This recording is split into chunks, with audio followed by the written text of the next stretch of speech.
warahmatullahi wabarakatuh. Perkenalkan, nama saya Muhammad Rafi Ramadhani dengan NIM 17230343.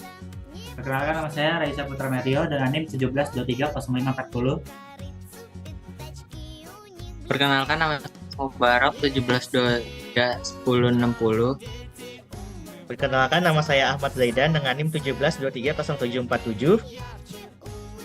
Kami dari kelompok mata kuliah keamanan jaringan ingin presentasikan tentang analisis kasus keamanan informasi pada sistem e-commerce, internet banking, dan sistem digital publik di Indonesia. Di sini terdapat beberapa poin, yaitu pendahuluan, konsep dasar, contoh kasus, rekomendasi, dan kesimpulan atau saran. Di sini, next ada latar belakang. Siapa? Saya akan menjelaskan latar belakangnya, yaitu transformasi digital menjadikan e-commerce, internet banking, dan layanan publik sebagai tulang punggung ekonomi dan administrasi.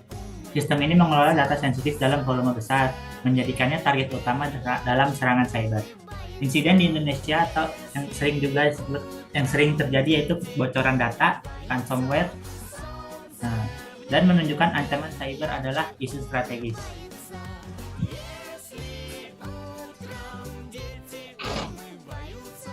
Untuk tujuannya yaitu menganalisis jenis-jenis ancaman cyber pada ketiga sistem, mendeskripsikan kasus nyata dan mengidentifikasi penyebab kegagalan keamanan, dan memberikan rekomendasi pencegahan dan penanganan.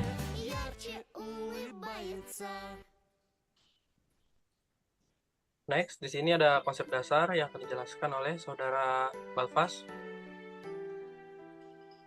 Konsep dasar definisinya yaitu keamanan informasi security adalah suatu disiplin ilmu dan praktik yang berfokus pada perlindungan aset informasi. Tujuan utamanya adalah untuk melindungi data dan sistem dari akses, penggunaan, penggabungan, modifikasi, atau penghancuran yang tidak sah.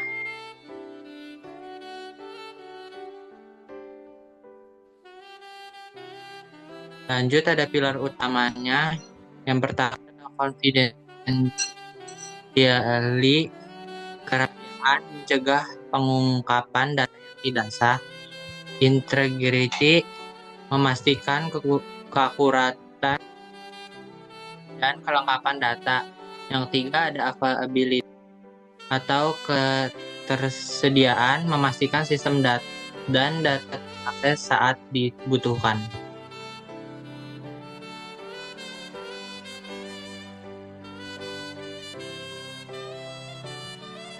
Ada konsep dasar klasifikasi cyber. Yang pertama ada data kebocoran. Yang kedua ada phishing. Ketiga ada ransomware. Yang keempat ada malware atau keylogger.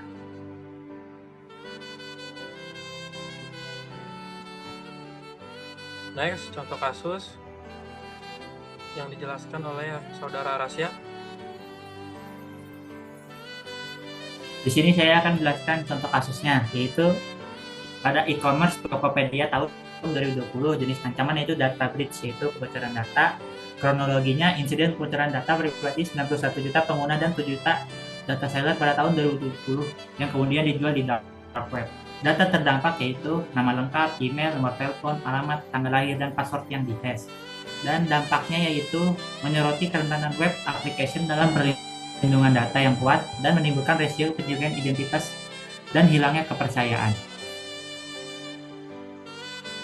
Untuk contoh kasus kedua yaitu internet banking pada ransomware Bank Syariah Indonesia pada tahun 2023. Jenis ancaman yaitu ransomware dan data exploitation, pencurian data. Kronologinya yaitu serangan ransomware oleh kelompok Lockbit terhadap server Bank Syariah Indonesia pada Mei 2023. Dampaknya yaitu melumpuhkan server PSI dan layanan mobile banking tidak dapat diakses. Pencurian sekitar 1,5 terabyte data termasuk informasi pribadi nasabah dan karyawannya. Dan ancaman serupa yaitu perbankan juga rentan terhadap phishing, di mana penipu menyamar sebagai pejabat bank untuk mencuri kredensial nasabah. Yang contoh kasus ketiga itu ada sistem existing public atau yaitu ransomware PDNS 2024. Jenis ancamannya itu ransomware Lockbit 3.0, dan kronologinya yaitu serangan ransomware skala besar yang melumpuhkan Pusat Data Nasional Sementara PDNS, yaitu pada Juli tahun 2024. Dampaknya itu gangguan pada sejumlah layanan publik yang vital, bukti kerentanan infrastruktur penting negara. Kasus lainnya pembocoran jutaan data peserta BPJS Kesehatan pada tahun 2021 karena celah sistem keamanan yang lemah.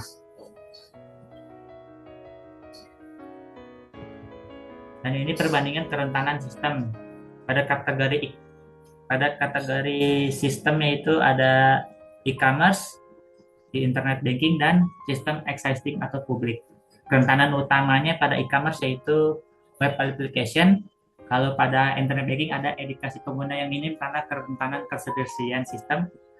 Kerentanan utama pada sistem existing publik yaitu celah keamanan sistem informasi. Ancaman khasnya pada e-commerce itu ada data breach, pada internet banking ada phishing, malware, ransomware. Pada sistem existing atau publik yaitu data breach dan ransomware melumpuhkan layanan. Next, di sini ada rekomendasi yang dijelaskan oleh Saudara Zaidan. Baik, untuk rekomendasinya, pertama ada untuk penyedia sistem, keamanan infrastruktur, lakukan vulnerability assessment dan penetration testing berkala.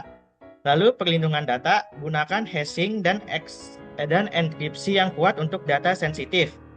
Untuk kesiapan cyber, terapkan business continuity plan dan disaster recovery plan untuk memastikan ketersediaan layanan atau availability.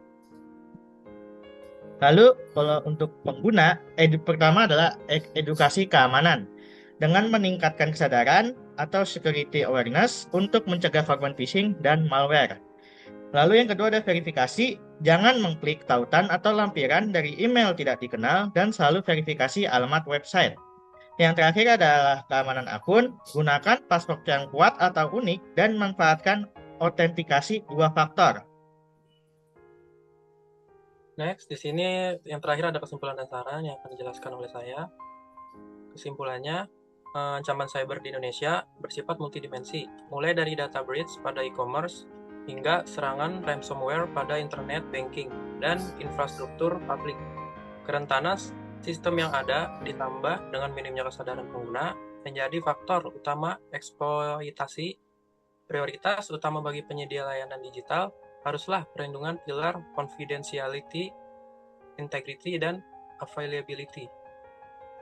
Oke, next, sarannya yaitu diperlukan 3 upaya kunci untuk meningkatkan keamanan. Pertama, pemerintah wajib memperkuat regulasi dan penegakan hukum. Kedua, setiap perusahaan dan instansi publik harus mengalokasikan sumber daya memadai untuk cybersecurity dan melakukan audit keamanan rutin. Ketiga, edukasi keamanan harus terus ditingkatkan kepada masyarakat untuk mencegah mereka menjadi sasaran rekayasa sosial seperti phishing dan malware.